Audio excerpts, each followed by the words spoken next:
Hey everybody, this is John for MTG Nexus coming at you with another deck guide, this time with Modern Yawgmoth combo. As a friendly reminder, if you do like these informative deep dive videos, please consider subscribing to the channel, giving us a thumbs up, leaving a constructive comment down below.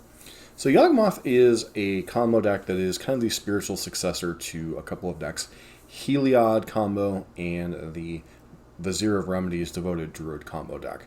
This is kind of the spiritual successor to both of them. It's a little bit more resilient than both decks, and a little bit less all-in on its particular combo. So what is the combo in this deck? It's mainly built around the namesake card Yawgmoth, Thran Physician, which has protection from humans, and then pay 1 life, sacrifice another creature, put a +1/+1 counter on up to one target creature, and draw, or -1/-1 counter on target creature, and draw a card, and then also has a black draw a card proliferate ability, or discard a card proliferate ability. This gets paired with the Undying creatures in the form of Strangleroot Geist, Young Wolf, and Geralf's Messenger. Previously, Geralf's Messenger was a more important part of the combo, but now basically what happens is when you get 2 Undying creatures in play, you sacrifice one, put a -1/-1 counter on one of the other ones, and you start this chain going back and forth. With Undying giving it a +1/+1 counter, you use the -1/-1 to wipe out the Undying, and each iteration you get to draw 2 cards and you're losing 2 life. How you can win from this point is either having Geralf's Messenger and having a higher life total than your opponent, because each iteration as Geralf's Messenger comes back every other sack, your opponent is losing 2 life, or you're using something like Blood Artist or Zulapur Cutthroat, and they're losing 1 life each cycle, and your life total is remaining static, so therefore you're not dying. Another thing that can help this combo is other cards that gain life as creatures enter play, such as Prosperous Innkeeper and Essence Warden that we'll see in some other builds, but that's generally what the combo executes. It allows you to draw an arbitrary amount of cards depending on your life total, and if you have either a Geralf's Messenger or a Blood Artist in play, it allows you to just drain your opponent out, especially if you have a higher life total with Geralf's Messenger. Beyond that, you kind of use Mana Dorks and Acceleration to get to your early plays, and then you're using things like Eldritch Evolution, which allows you to stack creatures to go get something X, whereas X is 2 plus the amount sacrifice cost of the creature. So if you sacrifice a Strangleroot Geist, you can go get a Yawgmoth. You can sacrifice a Wall of Roots to go get a Yawgmoth, or you can sacrifice even something like a Dryad Arbor to go get a Wall of Roots or a Strangleroot Geist. And then Court of Calling allows you to instant speed, oftentimes get you the missing piece you're getting, or allows you to end step, get a piece, and then untap and cast the final piece to do the combo. Beyond that, you're just kind of a mid-range value creature deck, using your Undying creatures to kind of chip in for damage, while also using things like Grist the Hungertide to kind of eke out a little bit of value in the kind of the grindier games where your opponent has a lot of removal to keep you from executing the combo. As far as what this deck breaks down to, you have your Mana Dorks, things like Birds of Paradise, which you tap for any mana color, or Ignoble Hierarch, which is a Modern Horizons 2 card, which has improved the mana in this deck a lot. Taps for a green, a black, or a red, and also gives Exalted, so when you're attacking with 1 creature, it builds up your 1 attacker, which why a lot of people consider Ignoble Hierarch the better mana dork over Birds of Paradise. Wall of Roots is your final mana dork that a lot of these decks play, and this can often count towards 2 towards the Court of Calling, as obviously you have the tap to convoke ability, but you also have the ability to remove putting -1 counter on it to get a green mana. So this can often count for 2 towards your Court of Calling count. And then some versions also run Prosperous Innkeeper, which gives you a 1-shot mana increase while also being life gain while you're going through the iterations of the combo with the Undying creatures. This version has a couple of flex slots that we'll get to in a minute, but one of the other new cards from Modern Horizons 2 that made this deck a lot more powerful was Grist the Hungertide. This is a Planeswalker that on anywhere but the battlefield is a creature, which allows you to get it with Eldritch Evolution and Court of Calling, and is a very nice grindy tool to help in those situations where you cannot find the combo pieces, or you're just trying to outvalue your opponent. It's +1, puts a 1/1 insect token into play, and if you happen to mill another insect, which the only other insects in this deck are the other copies of Grist, and then you can -2 to sack a creature to destroy a target creature or planeswalker, and then -5, each opponent loses life equal to the number of creature cards in your graveyard. All of these are relevant, especially in pre-board games where your opponent may not have any type of graveyard hate to help break up these combos. And then, overall, Yawgmoth, this is the centerpiece of the deck that we've already kind of mentioned. It can be a value engine of itself, even when you're not comboing. You can, put -1/-1 counters on your opponent's creatures and then proliferate them to death. You can draw a couple of cards in some spots just to outvalue your opponent. And then, as I mentioned with Eldritch Evolution and Court of Calling, you're basically playing 12 copies of every key creature in the deck, 10 to 11 to 12, depending on the numbers you have in the deck. And while most of these slots are locked in, your Undying creatures, your Evolutions, your Yawgmoths, your Chords of Calling, 3 to 4 Grist, you do have a couple of flex slots. This deck is choosing to run Prosperous Innkeeper to facilitate the combo, as we mentioned. And then Hapatra is kind of a one-card combo with Yawgmoth in terms of allowing an infinite chain of creatures, although it doesn't gain you life. Basically, when Hapatra Vizier deals combat damage to a player, you may put a -1/-1 counter on target creature. Not as relevant, but the second ability, whenever you put one or more -1/-1 counters on a creature, create a 1/1 green snake token. Basically, you can target it with Yawgmoth, give it a -1/-1 counter, creates a snake. Then you can, once again, put a -1/-1 counter on it, create another snake, etc. And kind of gets you this infinite loop where you're able to basically draw infinite cards with just Hapatra and Yawgmoth for imposition, especially if you have another Undying creature to get the ball rolling. And that's the other flex slot in this deck is Endurance, which is important, especially in some of the more difficult matchups. Primarily Living End and the Murktide Regent decks. This allowing you to reset their graveyard with a Court of Calling and instant speed, or just drawing your one of. That's why you'll oftentimes see multiple Endurances in the sideboard, as that can be a very tricky matchup for Yawgmoth. As far as the main deck, the only other thing really to talk about is the mana base. And in these 2-color mana bases, you're often running some type of utility lands. This deck is one of the few that gets to run both Urborg and Yavimaya, making your fetching a little bit easier if you've drawn either one of these. Or obviously, Urborg turns everything into swamps, Yavimaya turns everything into forests. It's going to be a little bit tricky in some matchups. You got to be careful playing these against certain decks if they're missing a color, especially with the mono black Cabal Coffers deck that was running around for a little bit. Playing an Urborg could be a little bit tricky in that matchup. And then beyond that, you have a couple Nurturing Repeat lands to facilitate drawing cards if you're starting to flood out a bit. Boseiju, which is kind of an auto-include for almost any green deck in the format, allowing you to answer problematic things like, say, Grafdigger's Cage or Leyline of the Void or Rest in Peace, just from a land. And then Dryad Arbor, this can be a card that you Court of Calling for 0, or something you can fetch up, surprisingly, with a fetch land to be a 1/1 creature that you can sacrifice to Yawgmoth. So that's pretty much the main deck of this version that we're looking at.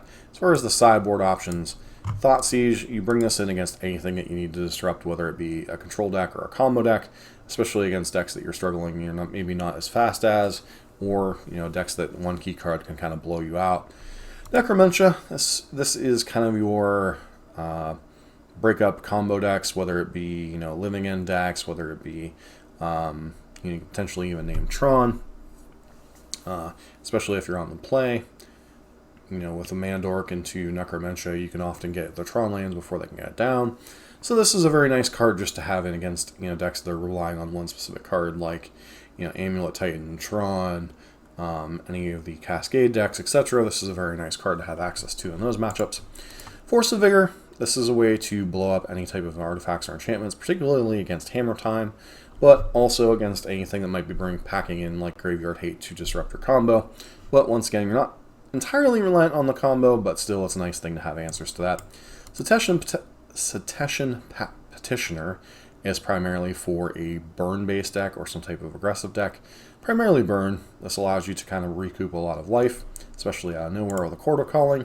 Scavenging Ooze is kind of part Graveyard Hate piece in addition to your Endurances, part a little bit of life gain and kind of the grindier creature matchups. Outland Liberator kind of pairs with your Force of Vigors to answer any type of artifacts or enchantments you're having problems with. And then finally, you have copies of Crime and Punishment, primarily here for the punishment side. Destroy each artifact, creature, and enchantment with mana value X. Generally, this is 0, 1, or 2. Whether you're doing it against some type of Darcy Ragavan decks with Death Shadows, or you're doing this against Tarmogoyfs. Generally, this is a card you bring in when you expect your opponent to have specific 0 or 1 mana cards like Hammer Time, etc. This can be quite a nice blowout out of nowhere. Looking at a slightly different variant list, this one is taking advantage of the flex slots, doing things a little bit differently. It has Essence Warden in the case where we have Prosperous Innkeeper in the other deck. Once again, you still have the one of Blood Artist. Does not have the Hapatra in the deck, but instead, it's playing a one of Magus of the Moon. Now, there are some matchups where Blood Moon can be a very difficult card for them to deal with, but with the rise of Boseiju, most people are running some type of Magus. Whether it be against 4-color control to help slow them down, whether it be against a deck like Tron, Amulet Titan.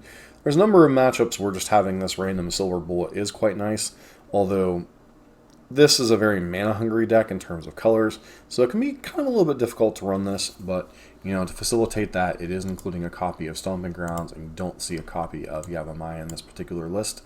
Other than that, mana base is very similar. This version was running 21 lands, this one is running 20.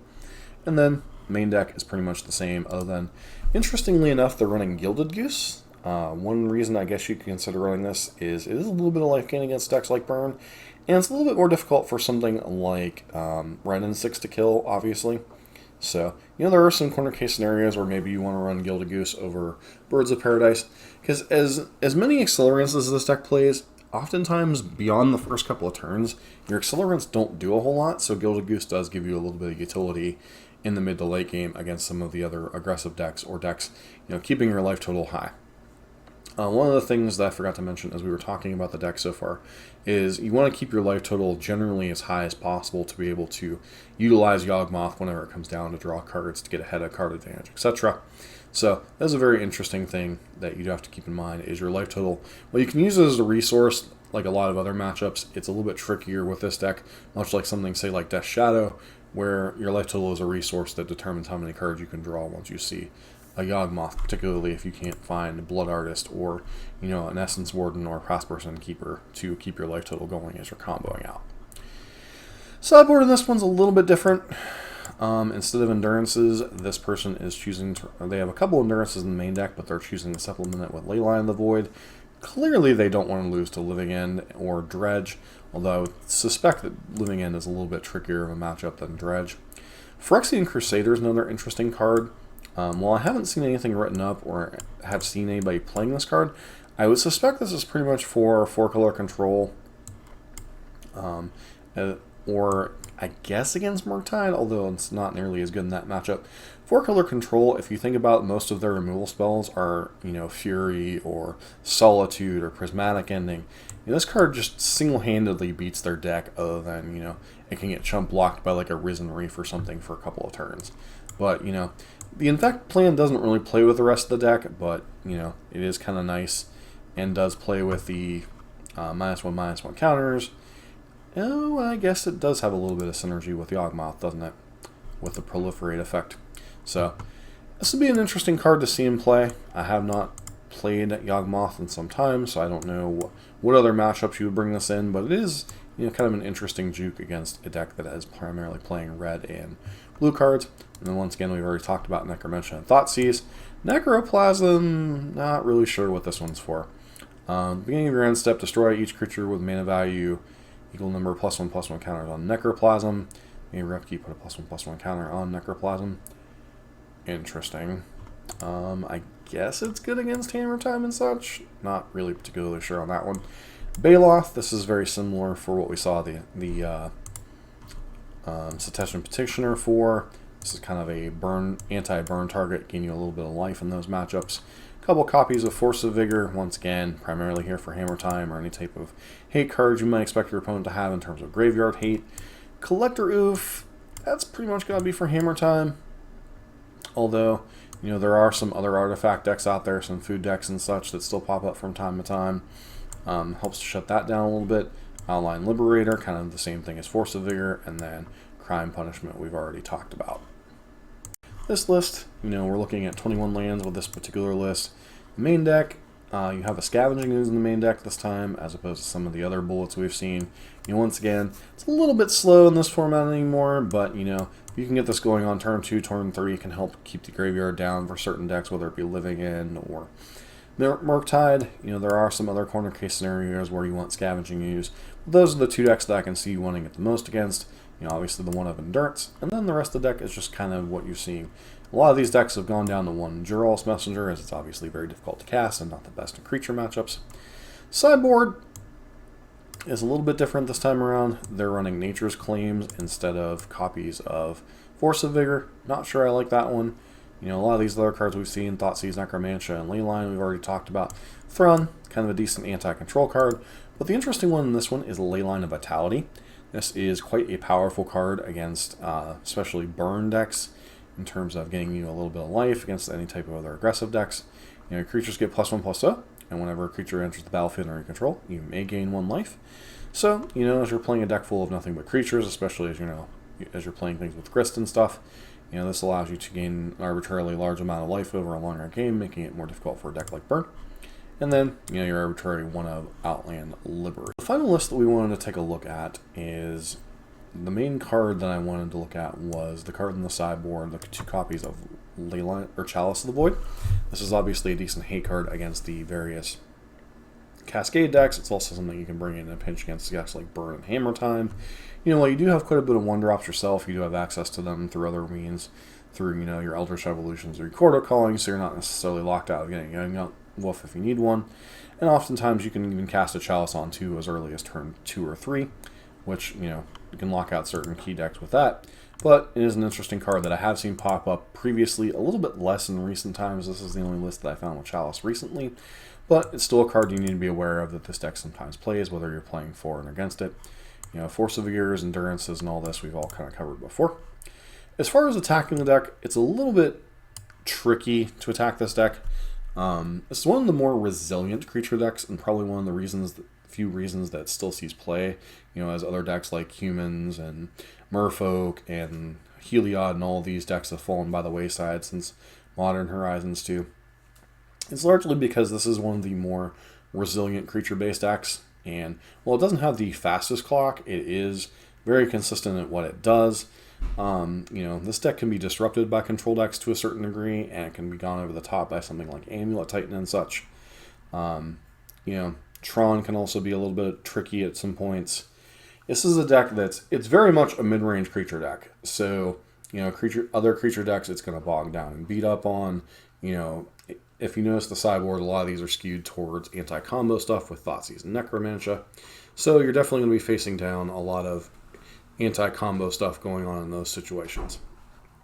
As far as where it's positioned in the meta right now, it's been one of the better performing decks overall in probably the last month or so. Sometimes it ebbs and flows as creature decks do. As you've seen some of the various different tech that people have brought in to fight against like 4-color control and stuff, or against the Murktide decks with the Endurances and such. You can definitely improve your matchups a lot, even in the difficult matchups with your sideboard, as green and black have historically had very good sideboard options. It's part of the reason why a deck like Jund has performed historically well, is they tend to get better in the post-board games, and this is another deck that I could see improving some of its more difficult matchups in the post-board games. That said, this is a deck that does require a lot of practice. There's a lot of moving pieces with understanding how the Yawgmoth triggers work, understanding when you need to be finding, your grindier pieces like Grist as opposed to, courting for a Yawgmoth. There's a lot of moving pieces with this deck, and as far as cards you're going to cut, a lot of times you're going to shave some of your mana dorks in some of the removal heavy situations. We're going to be playing a little bit of a longer game, or you might remove some of your bullets. For instance, you might remove an Endurance. If a graveyard hate isn't relevant, you might shave on a copy of Birds of Paradise if you're going to be playing a longer game against control. A lot of it comes down to what do you expect the matchup to look like as to what cards you're going to be removing. If you need to be faster, you leave in your mana dorks. If you need to be a little bit slower and grindier, you don't want the poor top decks of the mana dorks, so sometimes you're going to shave those. So overall, very interesting deck to learn to pilot. Yawgmoth is a very powerful creature. The fact that it has 4 toughness, it does dodge some removal, although a little bit less relevant with Unholy Heat now in the format. When Bolt was the primary red removal, it was a little bit difficult to remove Yawgmoth. But, Prismatic Ending, you have to Prismatic Ending for 4. It's not always the easiest. March for 4 can be a little bit tricky. Path to Exile isn't seeing as much play, but obviously Solitude and Fury can deal with it. But, with access to Court of Calling and so many other different things, It's not unheard of to, your opponent wipes your board and like 2 turns later you're combo killing them. That said, also the Undying creatures are very resilient against most traditional removal. Not always the case if your opponent's bringing in graveyard hate against you, which some people might bring in some amount of graveyard hate. While it's not the most effective, it does make the combo a little bit more difficult to pull off. Even while you're bringing in things like Force of Vigor and Outland Liberator, this deck doesn't tend to run an overly large amount of artifact or enchantment hate. So sometimes graveyard hate can come in to kind of shut off the combo element, as the beatdown element isn't that great in the deck, although it does serve its purposes for closing out some games. Yawgmoth is definitely one of the more interesting and intricate decks in the format, and if you do like that kind of playstyle, you should really consider picking it up. But just wanted you to be aware of a lot of the card choices that have been seen play in the deck lately, and a little bit about how to play against the deck, and a little bit how the deck works, and a little bit how to play with the deck. So, this has been John for MTG Nexus. Don't forget to like, comment, subscribe if you like this kind of content, and hope to see you for the next video.